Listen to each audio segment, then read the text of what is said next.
ఏపీలో ఎన్నికల హడావిడి మళ్ళా మొదలైంది. ప్రస్తుతం గ్రాడ్యుయేట్ ఎమ్మెల్సీ ఎన్నికల పర్వం అయితే నడుస్తుంది. సో మరి ఈ సందర్భంలో ఉభయ గోదావరి జిల్లాలకు సంబంధించి శెట్టిబత్తుల రాజాబాబు గారు ఇండిపెండెంట్గా పోటీ చేస్తున్నారు. సో ప్రస్తుతం ఆయన మనతో స్టూడియోలో ఉన్నారు. పరిస్థితులు ఎలా ఉన్నాయి, ఏపీలో ఇప్పుడు ఎమ్మెల్సీ ఎలక్షన్స్ ఎలా జరుగుతున్నాయి, ఈ అంశాల మీదే ఆయనతో మాట్లాడదాం. నమస్తే రాజాబాబు. నమస్కారం అండి. సార్, మీరు ఇండిపెండెంట్గా పోటీ చేస్తున్నారు. సో మరి ప్రచారం ఎలా జరుగుతుంది, ఎలా ఉంది పరిస్థితి, గ్రౌండ్ లెవెల్లో ఎలా ఉంది? అంటే నాకు యాక్చువల్గా రాజకీయంగా అనుభవం ఉందండి. ఎందుకంటే గత 25 సంవత్సరాల నుంచి రాజకీయాల్లో ఉన్నాను. 2009లో ప్రజారాజ్యం పార్టీలో ఉన్నాను, అంతకుముందు కాంగ్రెస్ పార్టీలో ఉన్నాను. తర్వాత మళ్ళీ 2011 వైసీపీ ఎస్టాబ్లిష్ చేసినప్పుడు కూడా వైసీపీతో ఉన్నాను. తర్వాత మళ్ళా జనసేన ఫుల్ ప్లెడ్జ్డ్ రాజకీయ పార్టీగా ఆవిర్భవించిన తర్వాత జనసేన పార్టీలో పనిచేశాను. 2019 ఒక సీరియస్ ఎలక్షన్ చేసాం. సో ఎలక్షనీరింగ్ చేయడంలో కానీ ఇవన్నీ మనకి అనుభవం ఉంది కాబట్టి ఈజీగానే చేయగలమని చెప్పేసి నేను కూడా దిగాను అనమాట ఇప్పుడు స్వతంత్ర అభ్యర్థిగా. ఓకే. సో మీరు 2019లో జనసేన తరపున పోటీ చేశారు. మళ్ళీ ఇప్పుడు 2024కి వచ్చేటప్పటికి మీరు అక్కడ టికెట్ రాలేదని మీరు పార్టీ నుంచి బయటకు రావడం జరిగింది. కానీ మీరు వైసీపీలో ఇప్పుడు క్యాండిడేట్ని నుంచోబెట్టడానికి పార్టీ సిద్ధంగా లేదు. అయినా సరే మీరు పార్టీని కాదని ఇండిపెండెంట్గా ఎందుకు నుంచోవాల్సి వచ్చింది, ఎందుకు నుంచోవాలనే డెసిషన్ తీసుకున్నారు? అంటే సరే, యాక్చువల్గా నా యాంబిషన్ ఏంటంటే నేను రాజకీయాల్లో ఉన్నది ఎందుకంటే ఎన్నో కష్టాలు అనుభవించి ఆర్థికంగా నష్టపోయి అవమానాలు పడి చేత్కారాలు అన్నీ పొందిన తర్వాత కూడా నేను రాజకీయాల్లో ఎందుకు కొనసాగుతున్నానంటే అండి, ఏదో ఒక రోజు నా గొంతు అసెంబ్లీలో కానీ శాసనమండలిలో కానీ వినిపించాలి. అసలు ఒక రాజకీయ నాయకుడు, ఒక నిబద్ధత గల రాజకీయ నాయకుడు, ప్రజల నుంచి ఎన్నుకోబడ్డ రాజకీయ నాయకుడు ఎంత నైతికతతో ఉండాలి, ఎంత నిబద్ధతతో ఉండాలి, ప్రజల సమస్యల మీద ఎలా ఉండాలని ఇతను చూసి మనం నేర్చుకోవాలి అని ఒక మన ప్రాక్టికల్గా అంటే మనం ఒక మోరల్గా మనం నిలబడాలి. ఒకటి అసెంబ్లీ అయినా శాసనమండలి అయినా ఒక మోడల్ క్యారెక్టర్ ఇలా ఉండాలి, ఈ విధంగా ప్రజలకి సేవ చేయాలి, ఈ విధంగా ప్రజల తరపున నిలబడాలని అనిపించుకోవాలని ఒక మొదటి నుంచి నా కోరిక అండి, ప్రగాఢమైన కోరిక. ఆ కోరిక కోసం ఎంత దూరమైనా ప్రయాణం చేస్తాను. సర్వం పోగొట్టుకున్నాను, ఆస్తులు పోగొట్టుకున్నాను. బట్ నా కోరిక నేను శాసనసభ్యుడు అయిపోవాలి, శాసనమండలి సభ్యుడు అయిపోవాలి, నాకు పదవి కావాలన్న కోరిక ఎప్పుడు లేదు నాకు. ఓకే. ప్రజల కోసం నిలబడి ఇలాంటి నాయకుడు ఉండాలి, అందరూ ఎలాగుంటే ఎంత బాగుండని ప్రజలు అనుకోవాలన్న కోరిక కోసం ప్రయాణం చేస్తూ ఉన్నాను. అందుకని ఇవాళ వైసీపీ పోటీ పెట్టకపోయినా నేను ఖచ్చితంగా పోటీ చేయాలని నిర్ణయించుకున్నాను స్వతంత్ర అభ్యర్థి. ఎందుకంటే నేను సుపరిచితుడు 2 జిల్లాలకు కూడా. గతంలో వైసీపీలో పనిచేసిన, లేకపోతే ప్రజారాజ్యంలో పనిచేసిన, జనసేనలో చాలా అగ్రెసివ్గా పనిచేశాను. నాకు అందరూ సుపరిచితులు. పైగా ఈవేళ ప్రజలకు ఒక నాయకుడు కావాలి, ముఖ్యంగా గ్రాడ్యుయేట్స్ కానీ, చదువుకున్న వారికి, నిరుద్యోగులకి, ప్రభుత్వ ఉద్యోగులకి, ప్రైవేట్ ఉద్యోగులకి, ప్రైవేట్ అధ్యాపకులకి, ప్రభుత్వ టీచర్స్కి, అందరికి కూడా ఇవాళ అవసరం ఉంది తమ తరపు నిలబడి తమ మాట కోసం తన సమస్యల మీద, వారి సమస్యల మీద పనిచేసే ఒక నాయకుడు కావాలి. ఏదో తన పదవి వచ్చి రాజకీయ పార్టీ చెప్పినట్టు నడిచేవాడో, లేకపోతే తన సొంత ఎజెండాతోటి సంపాదన కోసం, పదవికాంక్ష కోసం పనిచేసేవాడో కాకుండా వీరందరి సమస్యలు సమిష్టిగా మాట్లాడగల ఒక బలమైన నాయకత్వం, భయపడకుండా నిలబడే నాయకత్వం ఇవాళ కావాలని వారు ఆశిస్తున్నారు. కాబట్టి దానికోసం నేను నిలబడతా ఉన్నాను. ఓకే. అంటే మీరు నిజంగా ఇండిపెండెంట్గానే నుంచుంటున్నారా, లేదంటే మీ వెనక పార్టీ ఉండేమైనా నడిపిస్తుందా? అంటే యాక్చువల్గా నిజానికి నేను వైసీపీ మద్దతు అడుగుతున్నాను, జనసేన మద్దతు అడగడానికి కూడా ప్రయత్నం చేస్తున్నాను. ఓకే. అంటే నేను నా వెనకాలను వైసీపీ ఉండి నడిపిస్తుంది అంటే ఇవాళ నేను చాలా సునాయాసంగా ఎలక్షన్ చేయొచ్చు. నాకు ఆర్థిక వనరులు ఉంటాయి, మంది మార్గాలు ఉంటుంది. ఇవాళ అధికార పార్టీ కూటమి అభ్యర్థి ఎంత చూస్తూ ఉన్నాడు, మనం ప్రతి కాన్స్టిట్యున్సీ లెవెల్లో మీటింగ్స్ పెడతా ఉన్నారు. అయితే అది గ్రాడ్యుయేట్స్ అని మనం చెప్పలేం, పార్టీ క్యాడర్లో ఎంతమంది గ్రాడ్యుయేట్స్ ఉంటారనేది మనం చెప్పలేం. కానీ చూడడానికి ఓవరాల్గా ఎలా ఉంటుందంటే ప్రచారంలో ముందుకుంటూ హోరెత్తిస్తున్నాడు, గెలుపు దిశగా వెళ్తున్నాడన్న ప్రలోభ ఆ ప్రభావం చూపిస్తుంది.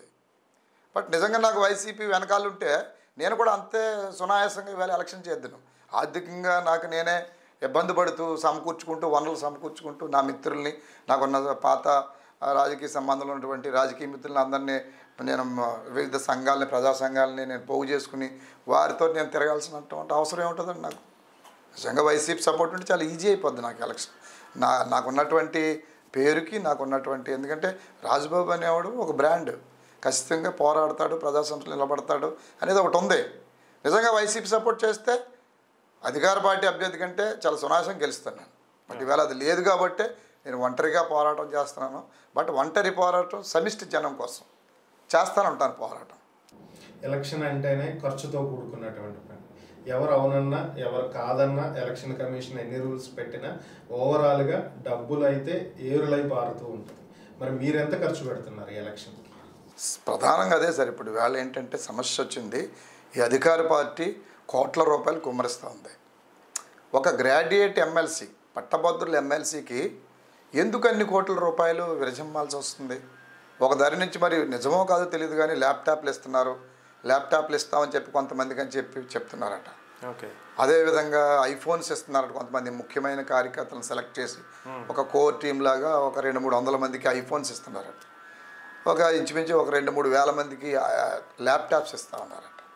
అది కాకుండా ఓటుకి 5,000-10,000 నిర్ణయిస్తున్నారట. ఎందుకు అంత ఆర్థికంగా అంత వెచ్చించి చేయాల్సిన అవసరం ఏముంది సార్? ఇవాళ ప్రజా సమస్యల మీద పోరాడడానికి, నిజాయితీగా పోరాడడానికి ఎందుకు ఇన్ని 100 కోట్లు ఖర్చు పెట్టాల్సి వస్తుందండి? సో ఇప్పుడు మనం ఆర్థికంగా మనం ఆ స్థాయిలో లేవండి. ఎందుకంటే మనం 2009లో ప్రజారాజ్యం పార్టీలో నేను పనిచేశాను, అప్పుడు టికెట్ ఆశించాను, రాలేదు. 2011లో వైసీపీ పనిచేశాను, టికెట్ ఆశించాను, 14లో రాలేదు. 2019లో జనసేనలో టికెట్ వచ్చింది, తర్వాత 2024లో టికెట్ దాకా వచ్చి జారిపోయింది. ఈ ప్రయాణం, ఈ సుదీర్ఘమైన ప్రయాణంలో, ఇంచుమించుగా 25 సంవత్సరాల ప్రయాణంలో సర్వం కోల్పోయాను. ఆర్థికంగా అన్నీ నష్టపోయాను. ఇవాళ నేను ఒంటరిగా పోరాటం చేస్తున్నాను. నేను వారితో డబ్బులో తోగలేను, వారితో పార్టీ కేడర్ కానీ మందితో తోగలేను. కానీ ఒక విషయంలో నన్ను వాళ్ళు ఏం చేయలేరు. ఎందుకంటే నిబద్ధత, ప్రజల కోసం నిలబడడం, ఎంత దూరమైనా ప్రయాణం చేయడం, ఎన్ని కేసులైనా ఎదుర్కోవడం. ఎందుకంటే నా మీద ఇప్పటికీ 14 కేసులు ఉన్నాయి. ప్రతి కేసు ప్రజా సమస్యల మీద పోరాడింది. నాకున్న చరిత్ర వాళ్ళకి ఎక్కడదండి? పార్టీ ముసుగులో, పార్టీ ఉన్నటువంటి దాంట్లో ముందుకు రావాలి తప్పించి రమ్మనండి. ఇప్పుడు ఉన్నటువంటి పోటీ చేసి ఎవరైనా సరే గ్రాడ్యుయేట్ ఎమ్మెల్సీలు మా ఉభయ గోదావరి జిల్లా నుంచి పోటీ చేసేవాళ్ళు నాకున్న క్యారెక్టర్ కానీ, నాకున్న ధైర్యం కానీ, నాకున్న పోరాట పట్టిమ కానీ చూపించమనండి, చరిత్రలోకి వెళ్ళమనండి. మీకున్నటువంటి ఒక ఆరోపణ ఏంటి అంటే 2024 ఎన్నికల సమయంలో మీరు పార్టీ నుంచి బయటకు వచ్చారు, భారీ స్థాయిలో అప్పుడు మీకు ప్యాకేజ్ అందింది, ఆ ప్యాకేజీ ఇప్పుడు ఇండిపెండెంట్గా మీరు ఖర్చు పెడుతున్నారు అనేది, ఇందులో వాస్తవాలు ఎంతవరకు? సార్ ఇప్పుడు నేను ఖర్చు పెట్టట్లేదు, మొర్రో ఇతను ప్రచారం సరిగ్గా చేయట్లేదు, కనీసం మా కార్యకర్తలకి ఏం ఇవ్వట్లేదని బాధపడుతున్నారు అందరూ. ఇప్పుడు యాక్చువల్గా ప్రత్యర్థులు ఆ విధమైన ప్రచారం చేస్తారు. అంటే నేను ఇప్పుడు యాక్చువల్గా సార్, ఇప్పుడు నేను ఒక ఎమ్మెల్యేను, ఇప్పుడు మనం చూస్తూ ఉన్నాం సార్. నిన్నగాక మొన్న కూడా రాజ్యసభ సభ్యులు 3-4 రాజీనామా చేశారు వైసీపీ నుంచి.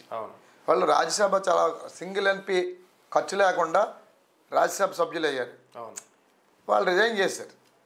సో అలాంటి వాళ్ళకి ప్యాకేజ్ ఇస్తారు, ఎందుకంటే వాళ్ళు రాజ్యసభ సభ్యులు. లేదా ఇప్పుడు ఎమ్మెల్సీలు కొంతమంది రిజైన్ చేసి అధికార పార్టీలోకి వెళ్ళడానికి చూస్తున్నారు, వాళ్ళకి అందుతాయి.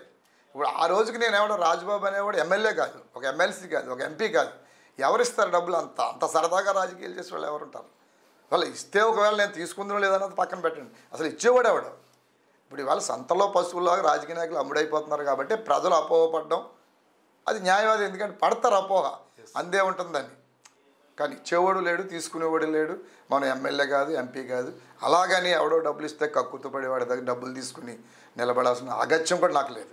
అలా అనుకుంటే 2019లో వైసీపీ అధికారంలో ఉంది, అప్పుడు నన్ను వైసీపీకి రమ్మన్నారు. ఇక్కడ జనసేన ఓడిపోయింది, నేను పోటీ చేశాను అమలాపురం నియోజకవర్గాన్ని నుంచి, 45,000 పైచీలు కోట్లు వచ్చాయి. సో నాకు ఉన్నటువంటి ఫేమ్కి వెళ్ళిపోవచ్చు నేను వైసీపీలో. ఏదోటి ఇస్తారు, లేకపోతే అధికారం అనుభవించవచ్చు. మరి వెళ్ళలేదుగా. నేను ఎప్పుడు వెళ్ళాను? నాకు అవమానం జరిగిన తర్వాత, ఘోరమైన అవమానం జరిగిన తర్వాత, నా కష్టానికి ఫలితం లేదు. నేను పడ్డ కష్టం బూడిదలో పోసిన పన్నీర్లాగా నా కష్టానికి కనీస గౌరవం లేదు. కనీస గౌరవం ఉండుంటే ఆ రోజు నేను ఉందని కదా పార్టీలో. ఆ గౌరవం దక్కక రాజకీయ నాయకుడిని కాబట్టి వెళ్లాల్సి వచ్చింది. ప్రస్తుతానికైతే ప్రస్తుత రాజకీయాలు, ఆంధ్రప్రదేశ్ రాజకీయాలు చూస్తుంటే నిరాశ, నిస్పృహలు, కులం, ధనం ఇలా విడిపోయింది సమాజం. ఎక్కడ మనం ఏం చేయగలం అంటే, కానీ ఏదో ఆశ, పోరాటం చేస్తాం. ఎప్పుడైనా మార్పు తీసుకురాగలం, ఎప్పుడైనా ప్రజల్లోనూ మార్పు తీసుకురాగలం. ఎప్పుడైనా ఏదైనా చేయగలమని ఆశతో ముందుకు వెళ్తా ఉన్నాం. మీరు 2024 వరకు కూడా చాలా కష్టపడ్డారు జనసేన కోసం. 2019 నుంచి 2024 వరకు పార్టీని ముందుండి నడిపించారు మీ నియోజకవర్గం. వారాహి యాత్ర సందర్భంగా పవన్ కళ్యాణ్ మీకే టికెట్ ఇస్తున్నట్లు ప్రకటించడం కూడా జరిగింది. చివరి క్షణాల్లో పేరు మారింది, వేరే వాళ్ళకి ఇచ్చారు. మీరు ఇండిపెండెంట్గా పోటీ చేయాలనుకుంటే అప్పుడే చేసి ఉండొచ్చు ఎమ్మెల్యేగా. బట్ అప్పుడు వదిలేసి ఇప్పుడు ఎమ్మెల్సీ దానికి ఎందుకు ఇండిపెండెంట్గా చేస్తున్నారు? అంటే సార్, అప్పుడు విపరీతమైన ధన ప్రవాహం అండి. రాజకీయ పార్టీలో అటు కూటమైనా ఇటు వైసీపీ అయినా ధనం విపరీతమైనటువంటి డబ్బుతో కూడుండే. ఇప్పుడు నాకు సూచాయిగా టికెట్ పోవడానికి ఒక రీజను, నా మీద కుట్ర జరిగింది. కుట్రతో పాటుగా ఆర్థికంగా నేను కొంచెం బలహీనం అవ్వడం. సో ఒక పార్టీ సపోర్టు ఉన్నప్పుడే కొన్ని కోట్లు ఖర్చు పెట్టాల్సినటువంటి దాంట్లో ఒక ఇండిపెండెంట్గా పోటీ చేయాలంటే ఇంచుమించు ఒక 50 కోట్ల రూపాయలు కావాలి, లేదా కనీసం ఒక 25 కోట్ల రూపాయలు కావాలి. అంత వెచ్చించేటంత ధనవంతుడిని కాదు నేను మధ్యతరగతి వాడిని. నా దగ్గర డబ్బు లేదు, ధైర్యం ఉంది, మనుషుల కోసం నిలబడగలుగుతాను, అదే ఉంది నా దగ్గర. కాబట్టి నేను ఆర్థికంగా తట్టుకోలేను. చాలామంది పోటీ చేయమన్నారు, నీకు సానుభూతి ఉంది పోటీ చేయమని. నాకు ఇష్టం లేదు. నేను యాక్చువల్గా రాజకీయాల్లో ఆ రోజే తప్పుకోలేక, కానీ ఏంటంటే మొదటి నుంచి ఏదో సాధించాలని ఆశ ఉంది కాబట్టి నిలబడ్డాను. కానీ ఇక ఒక దశలో అయితే సర్వం వదులుకోవాలనుకున్నాను. సర్వం అంటే ఆ జీవితాన్ని కూడా వదులుకోవాలనుకున్నాను. నాకు జరిగిన అవమానానికి, నాకు జరిగిన నష్టానికి ఇక అసలు బ్రతకడం కూడా అనవసరమేమో, ఈ దేశంలో ఈ రాష్ట్రంలో మనలాంటి వాళ్ళు మంచివాళ్ళు నైతిక నిలబడ్డ వాళ్ళు సాధించలేమో అని బాధ కూడా అనిపించింది.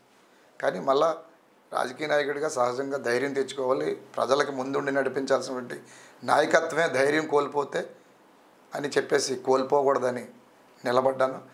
నేను ఇండిపెండెంట్గా పోటీ చేసే అంత ఆర్థిక బలం లేదు, నాకు ఇష్టం లేక మానేశాను. నేను అప్పటికి బాధలో కూడా ఉన్నాను, నేను ఇంకా తేరుకోలేదు. సరే, ఇప్పుడు ఏంటంటే గ్రాడ్యుయేట్స్ చదువుకున్నవారు, వారికి తెలుసు సమస్యలు. ఉద్యోగ వ్యవస్థ ఉందా, ఉపాధి కల్పన ఉందా, మన రాష్ట్రంలో పరిశ్రమలు వచ్చే అవకాశం ఉందా, కనీసం ఏమీ లేదు. నిరాశ నిస్పృహల మధ్య ఉన్నారు యువత. వారికి అండగా నిలబడాలి. వారి డబ్బులు ఆశించరు, తమకు అండగా ఎవరు నిలబడతారు, తమ కోసం ఎవరు పోరాడతారు. అంటే నేను రాత్రికి రాత్రే పోలవరం ప్రాజెక్ట్ తెచ్చేస్తాను, లక్షలాది నిధులు తీసుకొచ్చేస్తాను, కోట్లాది నిధులు తీసుకొచ్చేస్తాను, ఈ రాష్ట్రాన్ని మార్చేస్తానని అంత పెద్ద పెద్ద కబుర్లు చెప్పనండి, నాకు సాధ్యం కాదు. బట్ ఒక బాధితుడు, ఒక నిర్వాసితుడు, లేదా ఒక నిరుద్యోగి, ఒక సమస్యతో ఉన్నవాడి పక్షాన్ని నిలబడతాను. అతనితో అండగా నిలబడతాను, అతనికి ధైర్యంగా ఉంటాను, అతను గొంతునవుతాను. నేను అందుకని నేను ఇవాళ పోటీ చేస్తున్నాను. ఇప్పుడు కూడా మీకు చెప్తున్నాను మీ ఛానల్ ద్వారా, ఒకవేళ ఇందులో కూడా డబ్బులే పెట్టాలి, డబ్బులే ప్రధానం అంటే ఆఖరి నిమిషంలో కూడా నేను పోటీ చేయడం మానేస్తాను. డబ్బులు ఉండవు, అక్కర్లేదు, నిజాయితీగా చదువుకున్నవారు ఓటేస్తారని ఆశతో నేను ఇవాళ పోటీ చేస్తున్నాను. మీరు గతంలో 2019లో పోటీ చేసింది అమలాపురం ఎస్సీ రిజర్వ్. సో అక్కడ మీకు కొంత బలం అనేది ఉంది, మీకంటూ ఒక గుర్తింపు ఉంది అక్కడ. అలాంటి స్థానంలో మీరు గెలవటం చాలా ఈజీ. 2024 ఇండిపెండెంట్గా పోటీ చేస్తే ఇంకొంచెం ఎక్కువగా మీరు ఓట్లు రాబట్టే అవకాశం ఉండేదేమో. కానీ ఇప్పుడు ఎమ్మెల్సీ అనేది చాలా పెద్దది, ఇక్కడ వివిధ సామాజిక వర్గాల కలయిక. సో ఇక్కడ మీకు కొంత బలం తగ్గే అవకాశం లేదంటారా? ఇది మీ మీద ఎలాంటి ప్రభావం చూపించే అవకాశం ఉంటుంది? ఉండొచ్చు అండి, నిజానికి ఉండొచ్చు. కాకపోతే అండి, ఇప్పుడు నేను అమలాపురం కాన్సన్ట్రేషన్గా ఇన్ఛార్జిగా పనిచేసినప్పటికీ నేను త్రూఅవుట్ ఈస్ట్ గోదావరి అంతా పనిచేశాను. జనసేనలో పనిచేశాను, ఇంతకుముందు వైసీపీలో పనిచేశాను, అతను ప్రజా సమస్యల మీద 2 జిల్లాల్లో కూడా పనిచేశాను. సో పూర్తి స్థాయిలో నా గురించి తెలుసు అందరికి కూడా. ఎట్టి బస్సులో కూడా అమలాపురంలో ఎంత ఆదరిస్తారో ఎంటైర్ ఉమ్మడి తూర్పుగోదావరి జిల్లా అంతా ఆదరిస్తారు. కొంత పశ్చిమ గోదావరి జిల్లాలో కూడా నా గురించి తెలుసుకున్న ప్రతి ఒక్కరు కూడా నన్ను ఆదరిస్తారు. సో నేను అమలాపురంకే పరిమితం అయిపోవాలని అనుకోవట్లేదండి. నేను విస్తృతంగా నాకు ఒక అవకాశం వచ్చింది, ఈ పట్టభద్రుల ఎన్నిక ద్వారా ఒక అవకాశం వచ్చింది నేనేంటో ప్రూవ్ చేసుకోవడానికి. కాబట్టి నేను అసలు 2 జిల్లాలకే సంబంధించినటువంటి ఒక ప్రతినిధిగా నేను ఫీల్ అవుతున్నాను. సాధారణంగా జనరల్ ఎలక్షన్స్లో ఓటింగ్ పర్సంటేజ్ డిఫరెంట్ ఉంటుంది, అక్కడ ఓటు అడగటం వేరు. కానీ ఎమ్మెల్సీకి ఓట్లు అడగటం, అది గ్రాడ్యుయేట్ ఎమ్మెల్సీ. సో మీరు గ్రాడ్యుయేట్స్కి ఏం చేయాలి అనుకుంటున్నారు? మీరు గెలిస్తే వాళ్ళ కోసం ఏం చేస్తారు, ఒకవేళ ఓడిపోతే వాళ్ళ కోసం ఏం చేస్తారు? వాళ్ళ తరపున పోరాడటం కాకుండా వాళ్ళకి ఏం చేయాలనుకుంటున్నారు ఏంటి? గెలిస్తే శాసన మండలిలో ప్రతిరోజు ప్రజల సమస్యల కోసం పోరాటమే సార్. ఓడిపోతే బయట ప్రజల మధ్య నుండి పోరాటం సార్. గెలిస్తే శాసన మండలిలో పోరాటం ప్రజల తరపున, లేకపోతే గ్రాడ్యుయేట్స్ తరపున, నిరుద్యోగుల తరపున, ఉద్యోగస్తుల తరపున. ఓడిపోతే బయట వారి మధ్య నుండి పోరాటం. ఏదైనా అంతిమంగా పోరాటమే. ఎందుకంటే నాకు ఉన్నది, నేను మొదటి నుంచి నేను నా ఉద్యమ నేపథ్యంలోంచి వచ్చినాను కాబట్టి నాకు అది చేయడం అంటే ఇష్టం కూడా. అందుకే నా మీద కేసులైనా ఏదైనా నాకు అవే ఇష్టం. ఇప్పుడు గెలిచాను అనుకోండి సార్, నా గొంతు ప్రపంచం అంతా వింటుంది. ఓడిపోయాను అనుకోండి సార్, బాధితులు వింటారు. బాధితుల తరపున వినిపించే గొంతు ప్రపంచానికి వినిపించాలంటే గెలవాలి. ఒకవేళ ఓడిపోతే ప్రజల మధ్య నుండి వారి గొంతుని వినిపిస్తాను. ఎంత దూరం వింటే అంత దూరం, ఎంత దూరం ప్రయాణం చేస్తే అంత దూరం. కాబట్టి గెలుపైనా ఓటమైనా ప్రజల మధ్యనే. యువత కోసం, రాష్ట్ర అభివృద్ధి కోసం మేము ఒక విజన్తో ముందుకు వెళ్తున్నాం అని చెప్పి ప్రస్తుత ముఖ్యమంత్రి చంద్రబాబు గారు అనౌన్స్ చేస్తున్నారు. విజన్ 2047 అని డాక్యుమెంట్ రిలీజ్ చేశారు. దీని మీద మీ అభిప్రాయం ఏంటి? విజనా బొందా సార్, ఏంటి విజను 2047 అంటే అండి నాకు అర్థం అవుతుంది. అసలు 2024 ఏమైంది ఆయన విజను? ఆయన ఎన్నికల ప్రచారంలో ఏం చెప్పారు? జగన్మోహన్ రెడ్డి రాష్ట్రాన్ని అప్పుల పాలు చేసేసారు, అగమ్యగోచరం అయిపోయింది, దీన్ని సరిదిద్దాలి అని చెబుతూ నేను సూపర్ 6 ఇస్తాను, నిరుద్యోగులకి 3,000 రూపాయలు నిరుద్యోగ భృతి ఇస్తాను, వచ్చిన వెంటనే డిఎస్సి ఇస్తాను, ఈ రాష్ట్రాన్ని ఇంకా అద్భుతంగా తీర్చిదిద్దానని చెప్పారు ఆయన. మరి అప్పుడు విజన్ లేదా? ఇప్పుడు ఏం చెప్తున్నాడు ఆయన? నేను చేయలేకపోతున్నాను, సూపర్ 6 చేయలేకపోతున్నాను, నిరుద్యోగ భృతి ఇవ్వలేకపోతున్నాను, లేకపోతే డిఎస్సికి ఆయన ముఖ్యమంత్రి అయినట్టు మొదటి సంతకం పెట్టారు. ఇవాళ ఏం చెప్తున్నారు ఆయన? మళ్ళీ ఇప్పుడు ఈ గ్రాడ్యుయేట్ ఎమ్మెల్సీ వంక పెట్టి ఈ ఎమ్మెల్సీ గట్టెక్కేయడానికి అసంతృప్తి ఉంది. నిరుద్యోగుల్లో ఉంది, ఉద్యోగుల్లో ఉంది, రిటైర్ అయినటువంటి ఉంది, ప్రైవేట్ అధ్యాపకుల్లో ఉంది, ప్రైవేట్ ఉద్యోగులు ఎవరికి భద్రత లేదు, ఉద్యోగ భద్రత, అందరిలో అసంతృప్తి ఉంది. వీళ్ళందరినీ ఏదో విధంగా కప్పిపుచ్చి మసిపుసి మారేడుగా చేసి మరోసారి మళ్ళీ ఇందు నుంచి గట్టెక్కడానికి మళ్ళీ ఇప్పుడు ఈ ఎమ్మెల్సీ అయిపోయిన వెంటనే డిఎస్సి చేస్తామని చెప్పి ఇస్తామని చెప్పి ఏదో ప్రకటించారు. సార్ నీకు అసలు విజన్ ఉంటే, మీకు నిజంగా విజన్ ఉంటే, అసలు ఎప్పుడో మనం ఇందులో ఎవరు బ్రతుకుతాం ఎవరు వస్తాం తర్వాత సార్, 2047కి ఎవరు ఉంటారో ఎవరు పోతారో తర్వాత. అసలు 2024లో మీరు విజన్ ప్రకటించారు, నేను ఇచ్చేస్తాను అదే అసలు ఇవాళ చేతులు ఎత్తేసారు. అసలు 2047 ఎలా నమ్ముతారు జనం? అబద్ధాలు మాని కొంచెం పారదర్శకంగా, కొంచెం నిదాయితీగా నాయకులు, రాజకీయ నాయకులు, వ్యవస్థ ఏంటంటే ప్రజలు కూడా నిరాశ నిస్పృహకు లోనైపోయారండి. ఏ రాజకీయ నాయకులు చెప్పినా ఆశ. ఎడారిలో వయస్సు, ఇప్పుడు మనకు మంచినీళ్ళు దొరకనప్పుడు ఏం చేస్తాం? ఎడారిలో ఆ వయస్సు చూసి ఏమో నీరనుకుని ప్రయాణించారు. అలా అయిపోయింది పాపం ఇవాళ ఆంధ్రప్రదేశ్ ప్రజలు. దాన్ని ఆసరాగా చేసుకుని రాజకీయ నాయకులు ఇలాంటి అదే తప్పించి ఏమీ లేదు సార్. ప్రజలను మోసం చేయడం తప్పించి ఏ రాజకీయ నాయకుడు అన్నా ఇదే వ్యవస్థ మన ఆంధ్రప్రదేశ్లో. ఇండిపెండెంట్గా పోటీ చేయడానికి మీకున్నటువంటి కాన్ఫిడెన్స్ ఏంటి? ఖచ్చితంగా నేను గెలుస్తాను అనేటువంటి ధైర్యం, ఈ కాన్ఫిడెన్స్ ఏంటి మీకు? సార్ అదే సార్, ప్రభుత్వం చేస్తానన్నవి ఏమీ చేయలేదు. ఇవాళ నిరుద్యోగులకి ఉద్యోగం లేక, అటు అలాగే వ్యవసాయ పని కూలి పనులు చేసుకోలేక చాలా అవమానం కింద ఫీల్ అయ్యి చాలా నిరాశ నిస్పృహలో ఉన్నారు యువత. తర్వాత ముఖ్యంగా ఉద్యోగస్తుల సమస్యలు కూడా మేము వస్తే మేము పిఆర్సీ ఇచ్చేస్తాం, ఏరియాస్ ఇచ్చేస్తాం, అన్నీ చేసేస్తాం అని చెప్పి నమ్మబలికి వాళ్ళతో ఓట్లు వేయించుకున్నారు. ఇప్పుడు ఉద్యోగస్తులు కూడా ఏ విధమైనది చేయలేదు ఇంతవరకు. అలాగే ప్రైవేట్ అధ్యాపకులకి మినిమం శాలరీస్ లేవు.